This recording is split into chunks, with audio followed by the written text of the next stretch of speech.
রেখে আমরা মধু হইতে মধুশ্রী বৃন্দাবনে যাব সবাই মিলে। যেহেতু সূর্য পূজা এমনিতে নৃত্য আছে, তাই বৃন্দাবনে যাওয়ার সময় আর ভজন গাইব না, শুধু রাধানী জয় দিয়ে মধু হইতে মধুশ্রী বৃন্দাবনে যাব।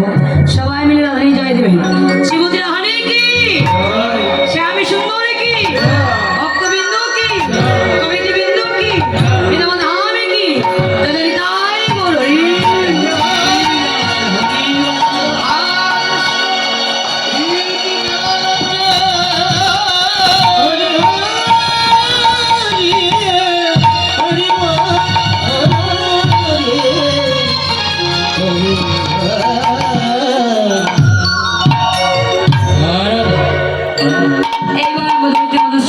এসেছি আবারও, যেহেতু আমাকে বলতে বলছি, তো আবারও বলছি আমার দিদি ভাইদেরকে, আমার ছোট মণিদেরকে বলছি, তারা সূর্য পূজা করতে চাই, তারা 2টার মধ্যে চলে আসবে, ঠিক আছে? আমার কমিটির পক্ষ থেকে অনুরোধ করেছি। আমার প্রাণে গোবিন্দ মনে হয় ভালো নেই, একবার জানা ললিতা, একবার গিয়ে দেখে আয় আমার প্রাণে গোবিন্দ কোথায় আছে, আর কেমন আছে, আর কিভাবে আছে। সখীগণ বলছি, রাধে তোর প্রাণে গোবিন্দ কেমন আছে তা আমরা বলতে পারি না, তা একজনই বলতে পারি, সে আরে কেহ নয়, সে হলো বৃন্দাজি কৃষ্ণ প্রেয়সী তুলসী। একবার তুই তুলসীকে স্মরণ কর। রাধানী বিলম্ব না করে তুলসীকে স্মরণ করলেন। ওরে রাধে কারু খুশি লইয়া তুলসী তাহাই মধুর কথা। ওরে রাধে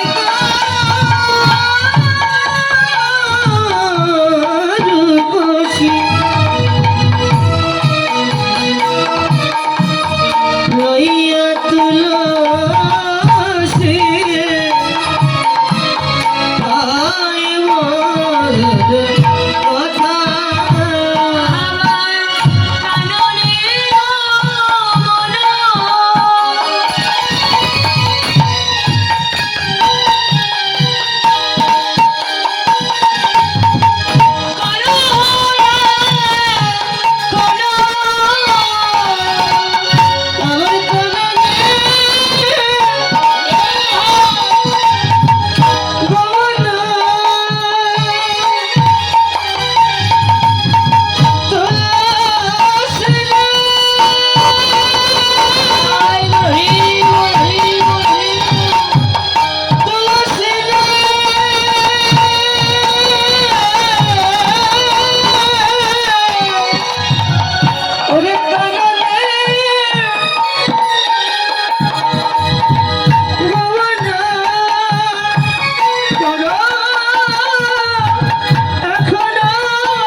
লইয়া তুলসী কহই মধুর কথা, কাননে গমন করহ এখনো নাগর শিখর রথ।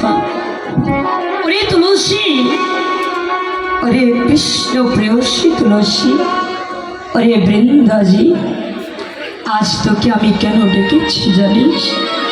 আস না, আমার মন বড় কুড়াচ্ছে,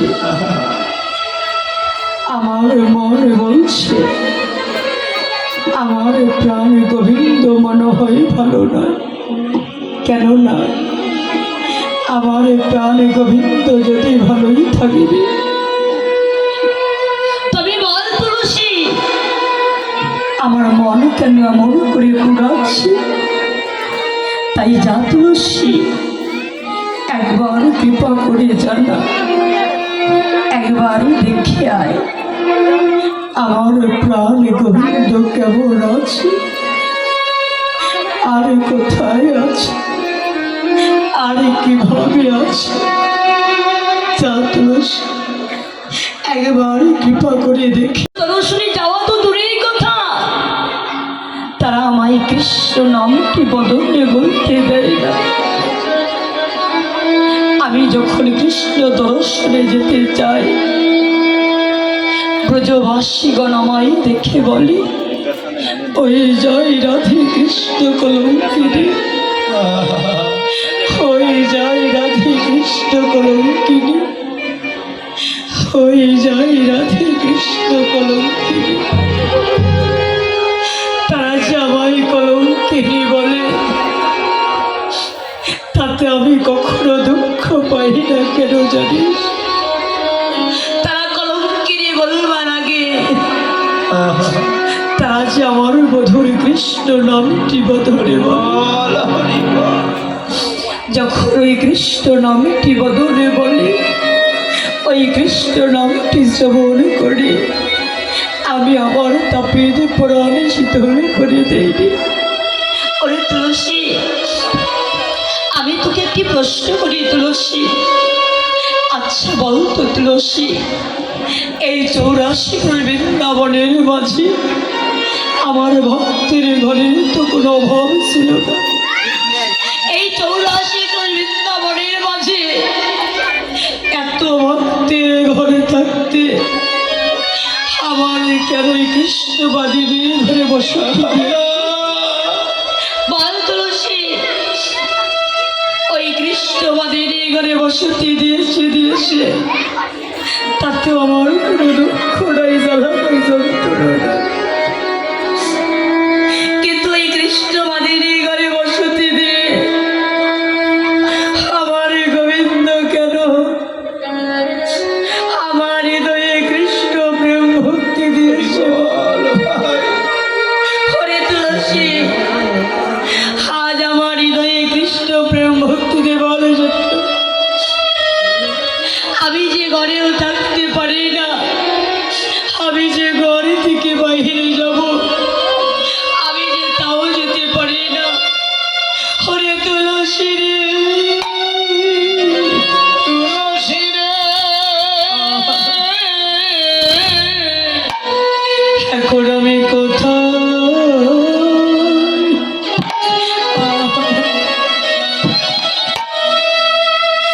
কোথায় যাব?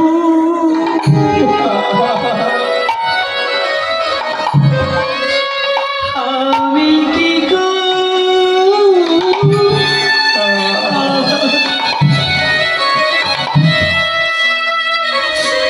আমি কি করি?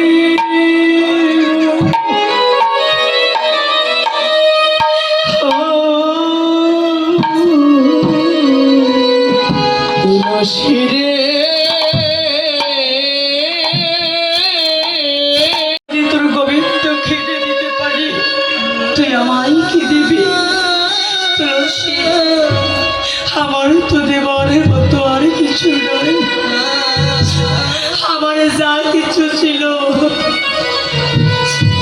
এই জীবনে যৌবন ভর প্রাণ, আমি তো আগে আমার গোবিন্দের চরণে দিয়েছি। তবে তুলসী, আমি তোকে কথা দিলাম, যদি আমার গোবিন্দকে তুই এড়িয়ে দিতে পারিস, আমার গোবিন্দকে আমি একবার দেখবার পরে আমি আমার গোবিন্দকে তোর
রাধে তোদের এই যুগ